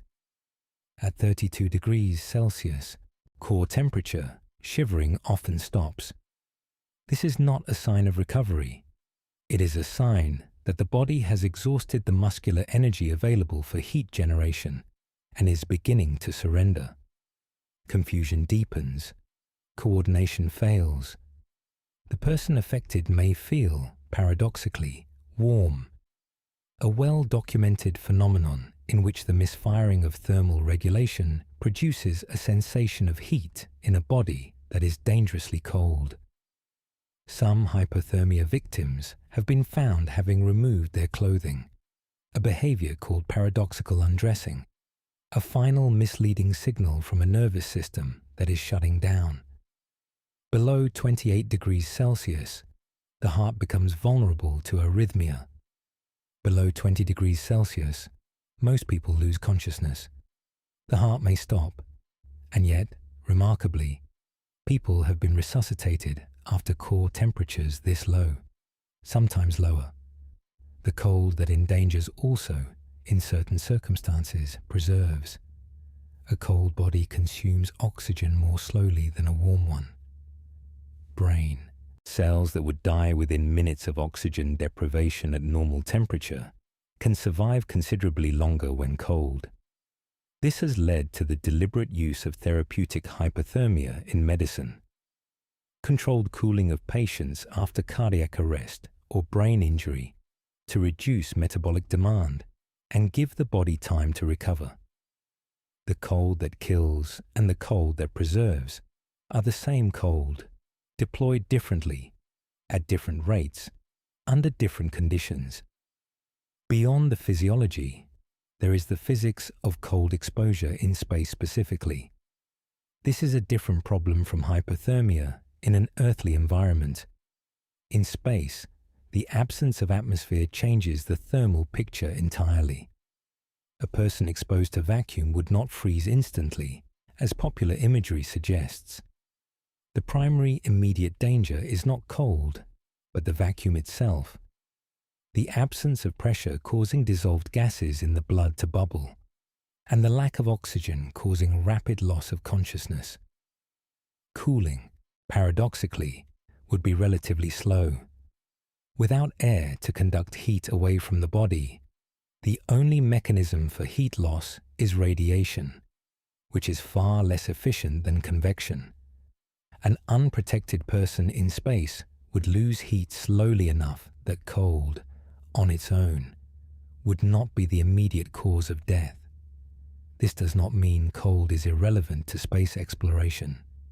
For astronauts in spacesuits, thermal management is a constant concern. The spacesuit is not primarily a pressure vessel, though it is that too. It is a complete personal thermal management system. On the sunlit side, the suit must reflect solar radiation to prevent overheating. On the shadowed side, it must insulate against the cold of space. The gloves are among the most thermally demanding components. Hands require dexterity, which means thinner materials, which means less insulation, which means greater risk of thermal loss during EVA operations in shadow. Astronauts working outside the International Space Station on extravehicular activities report significant hand fatigue from the effort of working in pressurized gloves, and thermal discomfort in the hands is among the most commonly reported issues during spacewalks. The engineering challenge of keeping a human hand warm enough to function, while maintaining the dexterity needed to operate equipment in an environment that swings between extreme heat and extreme cold within minutes, has not been perfectly solved despite decades of refinement. On planetary surfaces, the thermal challenges take a different form. A future astronaut on the surface of Mars would face temperatures averaging around -60 degrees Celsius, with nighttime drops to minus 125 degrees Celsius at higher latitudes. The thin Martian atmosphere, while insufficient to breathe, does provide some convective heat loss, meaning a spacesuit on Mars would actually need to work harder against the cold than one in vacuum, because the atmosphere carries heat away from the suit surface more efficiently than radiation alone would. Habitat design for long-duration Mars missions must account for this, ensuring that structures can maintain livable interior temperatures through Martian nights without consuming unsustainable amounts of energy. Further out, on the moons of Jupiter and Saturn, the thermal challenge becomes more severe still.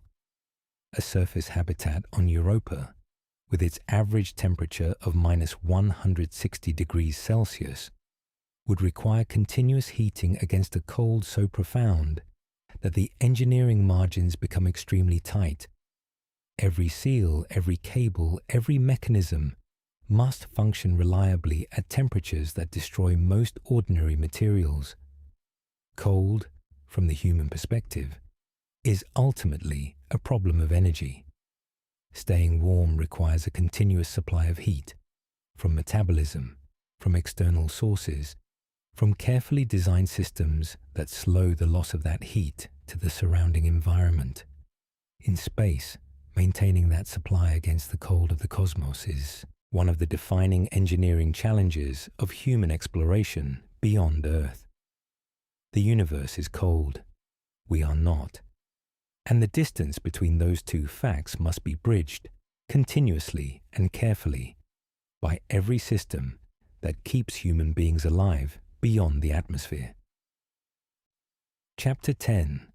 How we create cold in space. There is a paradox at the heart of space exploration that is easy to overlook. Space is extraordinarily cold.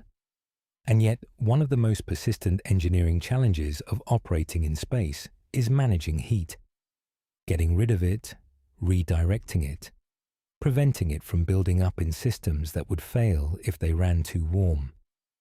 The challenge is not always keeping things warm enough.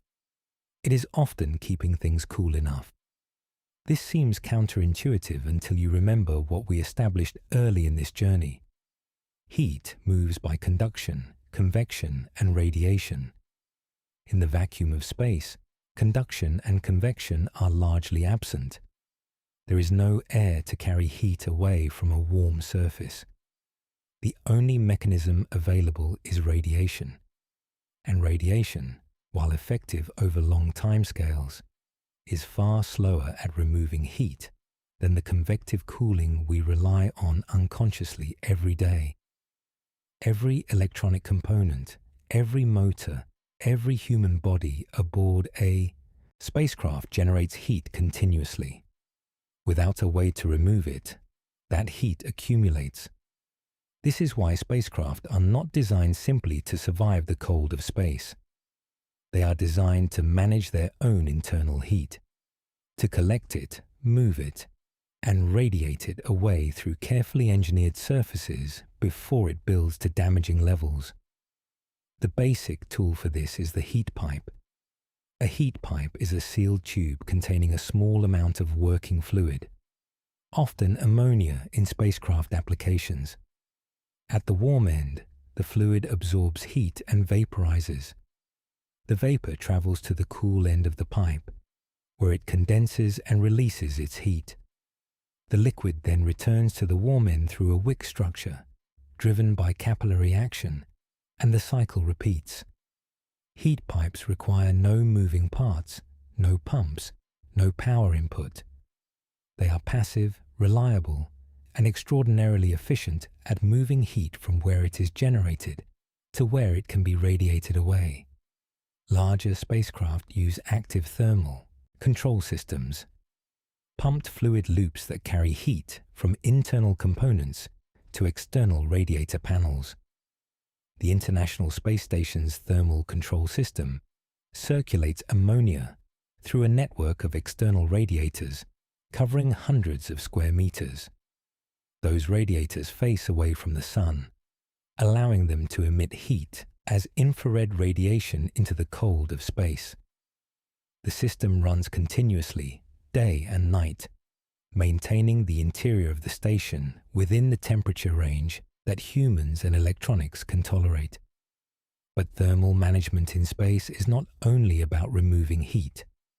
Some instruments and systems require cold, not just the absence of excessive heat, but actively low temperatures, maintained with precision over long periods. Scientific instruments are among the most demanding. Infrared telescopes must be kept extremely cold because they detect infrared radiation, heat, and if the telescope itself is warm, its own thermal emission overwhelms the faint signals it is trying to detect from distant objects. This is the same reason you cannot see stars in daylight with your eyes. The overwhelming brightness of the sun drowns out the fainter sources. An infrared telescope operating at room temperature would be blinded by its own warmth. The James Webb Space Telescope is the most sophisticated example of this challenge ever flown. JWST observes primarily in the infrared, which means it must be kept extraordinarily cold to function. Its primary mirror and science instruments must operate at around 40 Kelvin, roughly minus 233 degrees Celsius. Its most sensitive detector, the mid-infrared instrument, must be kept even colder, below 7 Kelvin, to achieve the sensitivity required for its observations. Achieving these temperatures in space requires a combination of passive and active cooling. The passive element is JWST's sunshield, a 5-layer structure roughly the size of a tennis court, made from a specially coated polymer film called Captain. Each layer of the sunshield intercepts solar radiation and radiates it away at the edges, with the gap between layers allowing each successive layer to be cooler than the one before it. By the time you reach the cold side of the sunshield, the temperature has dropped from the roughly 85 degrees Celsius of the sun-facing side to around minus 233 degrees Celsius on the shadowed side.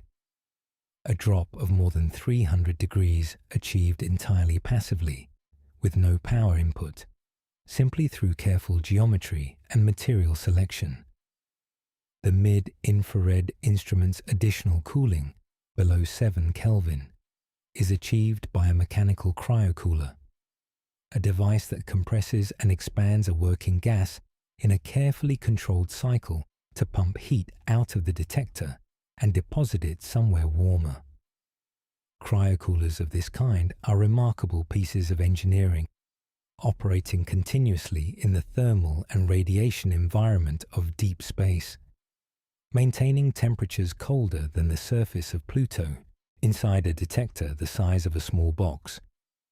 JWST is an extreme case, but the principles it embodies are common across scientific spacecraft. The Planck satellite, which mapped the cosmic microwave background with extraordinary precision, cooled its detectors to 0.1 Kelvin, 1/10 of a degree above absolute zero, using a chain of cooling stages that stepped the temperature down progressively from the ambient space environment to that extraordinary final value. It was, at the time of its operation, one of the coldest objects in the universe, a human-made instrument orbiting the sun, colder than almost anything that exists naturally. There is something worth reflecting on in this. We create cold in space, not because space itself is insufficiently cold, but because the specific temperatures required by precision science are lower than the ambient environment provides, or because the geometry of our instruments exposes them to solar radiation that would otherwise warm them above their operating range.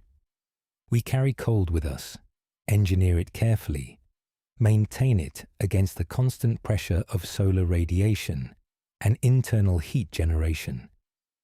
The ability to do this, to build instruments that operate at 7 Kelvin or 0.1 Kelvin in the harsh environment of space, represents one of the quieter achievements of modern engineering. It does not attract the attention of rocket launches or planetary landings, but without it, some of the most profound observations ever made of the universe would have been impossible. The map of the cosmic microwave background, the infrared portraits of forming stars and distant galaxies, the detection of molecular signatures in the atmospheres of worlds around other stars. All of these depend on our ability to create and maintain extreme cold, precisely and reliably, far from Earth. Cold, in this sense, is not just a property of the universe we are studying. It is a tool we use to study it. Chapter 11. Cold and the Origin of Stars.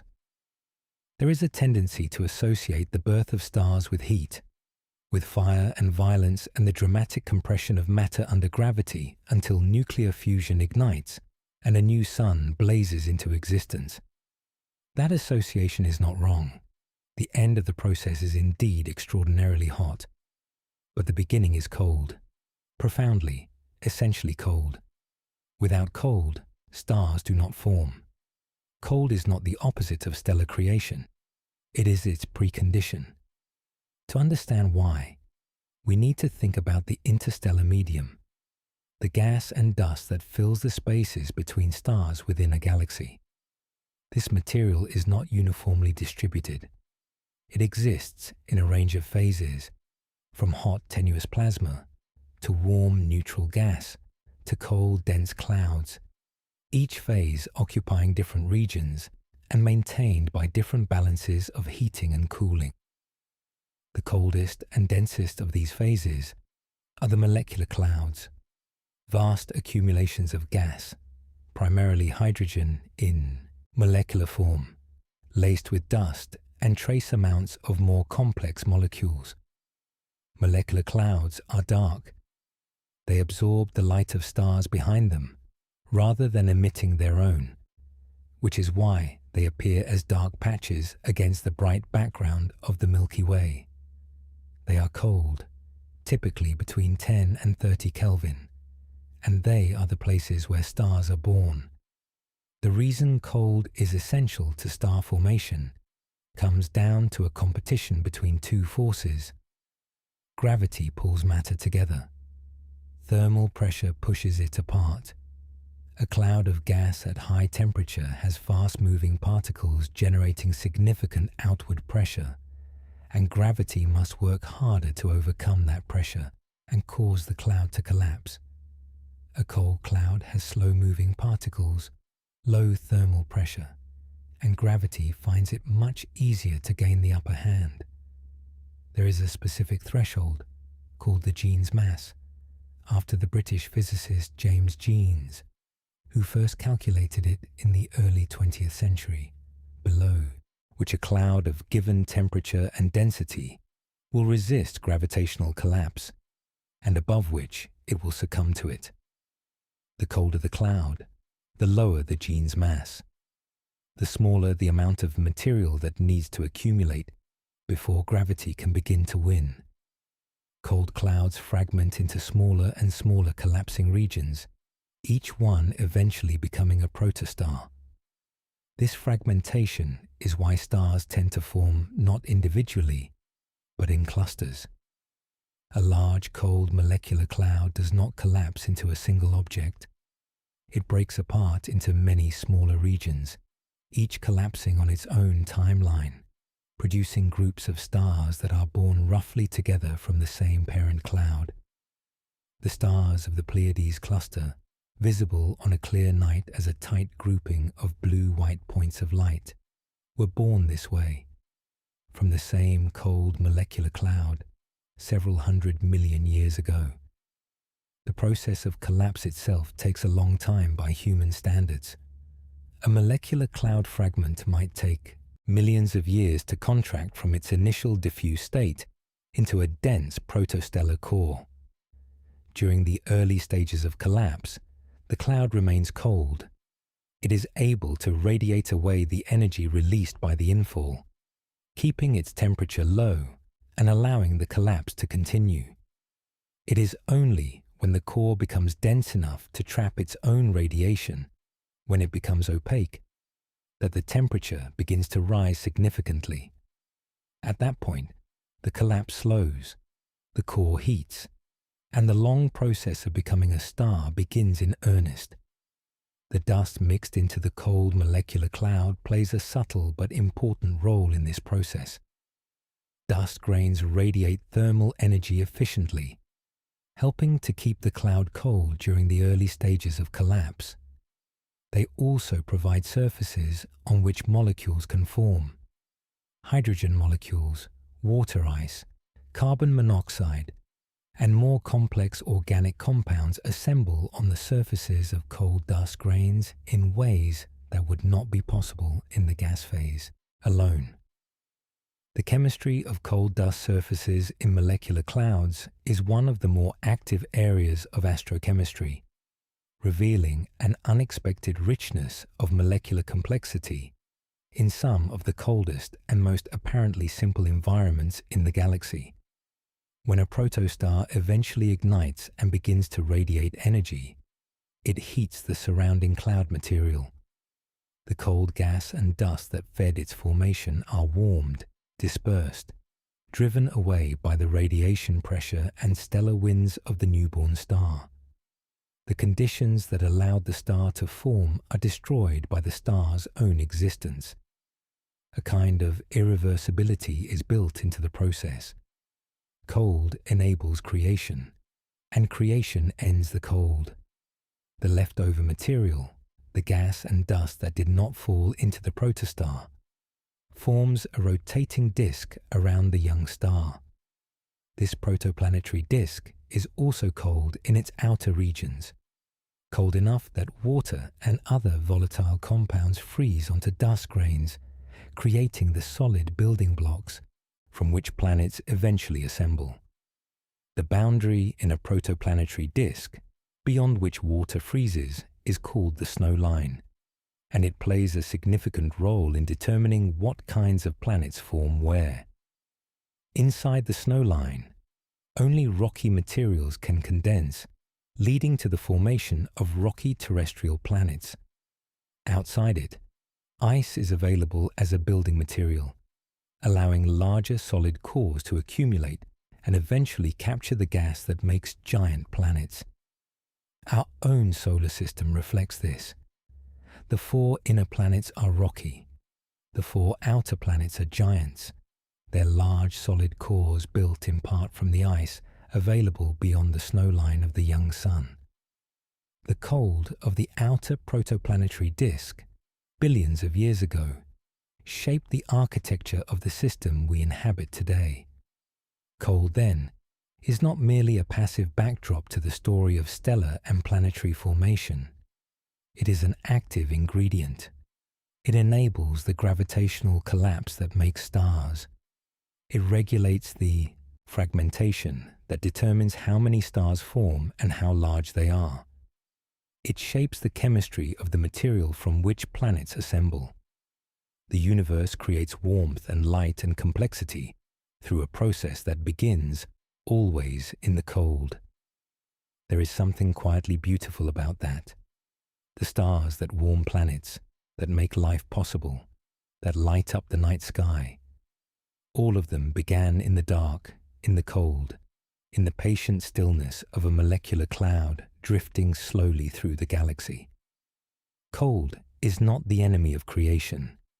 It is, in a very real sense, where creation starts. Chapter 12. The Future of Cold in the Universe. We have been moving throughout this journey, largely through the present and the past, exploring the cold that exists now and the cold that shaped what came before. In this chapter, we turn to face the other direction, toward the future, toward what happens to the temperature of the universe over timescales so vast that the current age of the cosmos, nearly 14 billion years, will come to seem like a brief opening chapter. The short version is simple. The universe is cooling.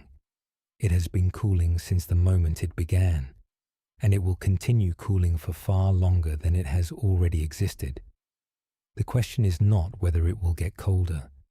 It is how cold, over what timescales, and what will remain when the cooling has run its course. To understand the trajectory, it helps to think about where the universe's heat currently comes from. The dominant sources of thermal energy in the present universe are stars. Billions of them. In each galaxy, trillions of galaxies in the observable universe. Each star a sustained nuclear furnace, converting hydrogen into helium and releasing enormous amounts of energy in the process. That energy radiates outward, warming planets, illuminating gas clouds, contributing to the overall thermal budget of the cosmos. Stars do not last forever. The most massive stars burn through their fuel in millions of years and end in dramatic supernova explosions. Stars like the Sun have lifespans of roughly 10 billion years. The smallest, coolest stars, red dwarfs, burn so slowly and so efficiently that they may persist for trillions of years, far outlasting everything else. But even red dwarfs will eventually exhaust their fuel. And when the last star burns out, the universe will enter a phase that cosmologists sometimes call the degenerate era. In the degenerate era, the visible light of stars will be gone. What remains will be the cold remnants of stellar evolution. White, dwarfs, neutron stars, black holes, and vast quantities of brown dwarfs and free-floating planets that never ignited. White dwarfs, the dense cooling embers of stars like the Sun, will continue to radiate heat for an extraordinarily long time. But they are cooling, always cooling, radiating away the thermal energy of their formation into the growing cold of space.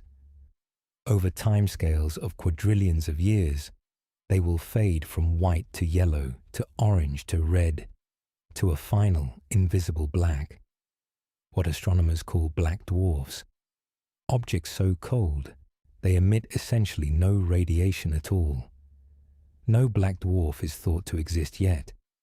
The universe is not old enough. The cooling time for a white dwarf to reach that final cold state exceeds the current age of the universe by many orders of magnitude. But they are coming.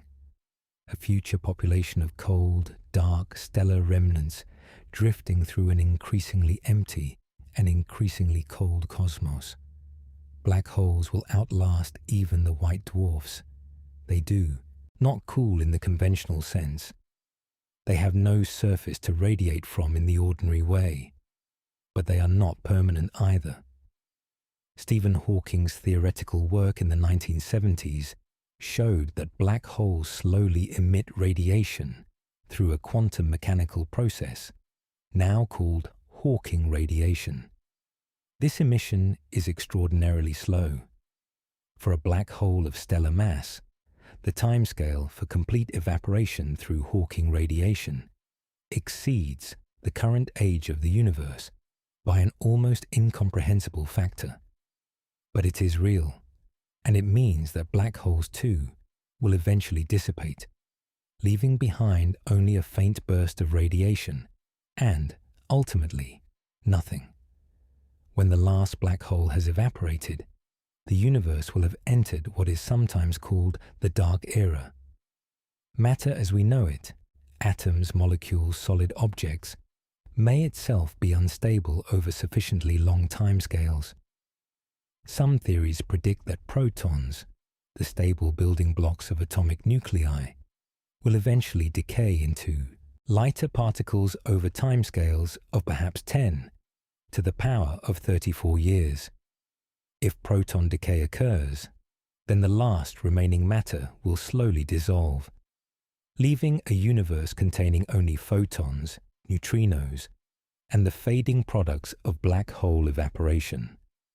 The temperature of this future universe will be extraordinarily close to absolute zero. not zero.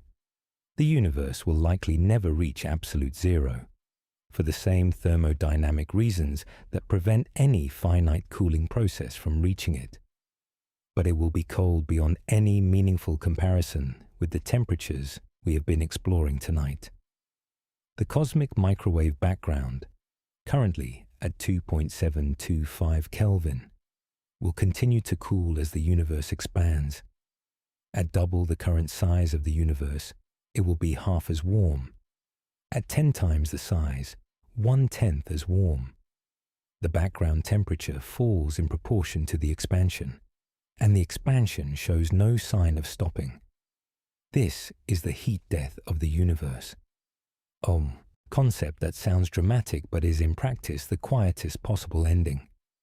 Not an explosion, not a collapse, not a dramatic final moment. Simply a gradual, asymptotic approach to perfect equilibrium. A universe in which temperature differences have been smoothed away, in which no heat can flow from one place to another because everywhere is the same, in which no work can be done and no complexity can be maintained. It is the ultimate expression of the thermodynamic principle we encountered in the first chapter. Heat flows from warm to cold. Given enough time, it flows until there is no difference left. And yet, even in contemplating this distant and final cold, there is something that does not feel like loss so much as completion.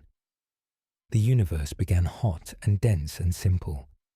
It cooled into complexity, into stars and planets and chemistry and here and there, into life and thought, and the ability to look outward and ask questions about what exists. That complexity is a product of the temperature gradients, the differences between warm and cold, the flow of energy from concentrated sources into the surrounding void. The cold that ends the story is the same cold that enabled the middle of it. The same tendency toward equilibrium that will eventually smooth everything into stillness is the tendency that, in the long middle passage of cosmic history, drives the flows of energy that make complexity possible. We are living in that middle passage now. The stars are still burning. The gradients are still steep. The cold is still far enough away to be contemplated from a warm remove. Chapter 13. Reflection. The meaning of cold. We have travelled a long way tonight, from the first principles of molecular motion, down through the temperature scale, outward through the solar system, and into the deep cold of the universe, forward through cosmic time to the long, quiet future that awaits. It is worth pausing now, in this final chapter, not to cover new ground, but to sit with what we have found. Cold, as we have seen, is not a simple thing. It is not merely the absence of warmth, not merely a number on a scale, not merely an engineering challenge or a physical limit. It is woven into the structure of the universe at every level, into the laws that govern the behavior of matter, into the processes that create stars and planets, into the long arc of cosmic history from a hot beginning to a cold and quiet end. There is a tendency, understandable and perhaps unavoidable, to think of cold as negative, as lack, as the thing that threatens, that damages, that brings processes to a halt. And it is true that cold, from the perspective of warm biology, is a hazard. The human body's narrow thermal range, its vulnerability to even small drops in core temperature, its dependence on continuous metabolic heat, all of these make cold an adversary in the most immediate and personal sense. But the universe does not share that perspective. From the universe's point of view, if we can speak of such a thing, cold is not the adversary of life and complexity. It is the context in which they arise. The cold molecular clouds that give birth to stars. The cold outer regions of protoplanetary disks that provide the ice from which giant planets assemble. The cold of deep space that allows infrared telescopes to see the faint heat signatures of forming worlds. The cold of laboratory cryostats that strips away thermal noise and reveals the quantum structure of matter. In each of these cases, cold is not the enemy of understanding. It is the condition that makes understanding possible. There is also something clarifying about cold as a concept, about the idea that it represents a direction, a tendency, a drift. The universe tends toward cold the way water tends toward the sea, not because cold is better or worse than warmth, but because it is what remains when energy has spread as far as it can go. Cold is equilibrium. It is the state toward which everything moves when left to itself, the default condition of a universe that began with an enormous concentration of energy and has been spreading that energy outward ever since. We are, as living things, temporary interruptions of that drift. Our bodies maintain their warmth against the tendency toward equilibrium through continuous metabolic work, burning fuel, generating heat, replacing the energy that constantly escapes into the surrounding air. Stop that work, and equilibrium asserts itself. The warmth fades. The cold, patient, and unhurried reclaims the space. This is not a melancholy observation, or at least it need not be. It is simply a description of where we sit in the larger picture.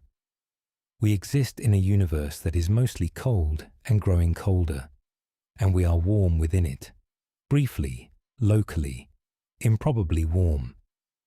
The warmth we carry is borrowed from the sun, which borrowed its energy from the gravitational collapse of a cold molecular cloud, which was cold because the universe had been expanding and cooling for billions of years before that cloud existed. Our warmth has a history that reaches back to the beginning of things. Sit with that for a moment. The heat of your body right now, the metabolic warmth that keeps your cells functioning, your thoughts forming, your breath rising and falling, is part of a chain of energy that began nearly 14 billion years ago in conditions of unimaginable heat and has been flowing, transforming, and spreading outward ever since. You are not separate from the thermal history of the universe. You are a moment in it, and the cold that surrounds us, the cold of a winter night, the cold of high altitude, the cold of the deep ocean floor, the cold of interplanetary space, is not foreign to us either.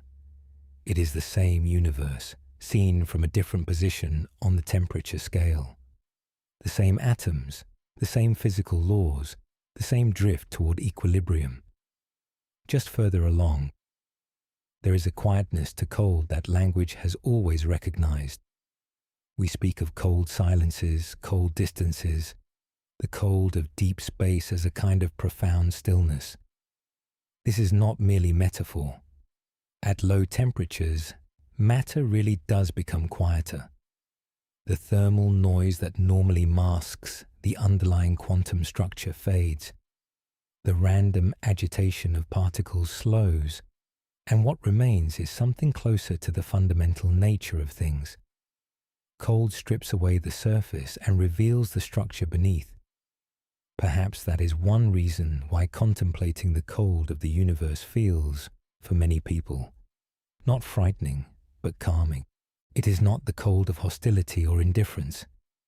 It is the cold of vastness, of patience, of a cosmos so large and so old that the warmth we know, the warmth of stars and planets and living things, is a small and beautiful exception to an otherwise quiet rule. Tonight we have explored that quiet. We have measured it, named it, traced its causes and its consequences. We have visited the frozen surfaces of distant moons, the extraordinary chill of dying nebulae, the quantum silence that falls over matter near absolute zero. We have looked forward to a future so cold it lies beyond imagining, and backward to a past so hot it is equally remote from ordinary experience. And we have found, at every step, that cold is not the end of the story. It is the frame within which the story takes place, the vast, dark, cold surround that makes the warmth within it visible and significant and worth noticing. The universe is cold. You are warm within it. That warmth will not last forever, but it is here now, real and present, a small flame in an enormous dark. Let that be enough for tonight. If this was a good companion tonight, a like or a subscribe helps other curious minds find their way here. And if the scale of cold appealed to you, the vastness, the quiet, the slow drift of things across cosmic time, our documentary on the size and edge of the observable universe travels similar ground. Same pace, same stillness. It's there whenever you're ready. Sleep well.